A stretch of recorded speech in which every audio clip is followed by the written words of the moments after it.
Hi, I'm Ed Sobey from Kids Invent. We're making swamp boats today. Do you remember Miami Vice? That was a cool place to see swamp boats. Big boats, flat bottom, big air propeller pushing the boat. So the propeller's not in the water, it's just pushing air. Even if you don't remember Miami Vice, this is a great activity. We start with the same boat hull that we've used before. This is a milk carton or juice carton. In this case, cut to a flat bottom. And remember the car model we did with the propeller and the electric motor? We use the same motor, same propeller, same wires, and now we mount it in the boat. Kids can do this any way that they want. They might make a motor mount out of another strip of the milk carton and glue that in there and mount the motor on top. They may cut it through the transom in the back of the boat, whatever they would like. They could put it at the front of the boat.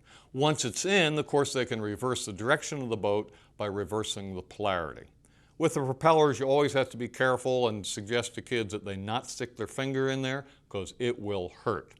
A common concern is the motor getting wet or the battery getting wet. It's not a big problem. If the motor gets wet, it's good to dry it out, let it run for a few minutes in the air, and just make sure that it has lots of time to dry, preferably in the sun, but someplace where there's some good ventilation.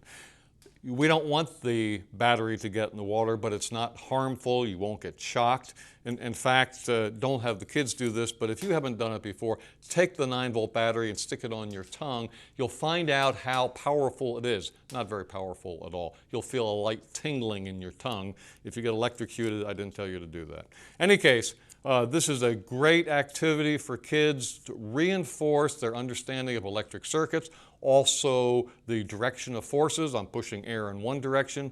The boat will move in the other direction. If I'm not absolutely square, the boat will turn in circles. They'll have to solve all those engineering problems. Don't help them solve those problems. Ask them leading questions so they understand and give them some ideas for their continued research. This is another activity they can continue at home if they have an electric motor from an old toy or buy one at one of the electronic stores. Have a lot of fun.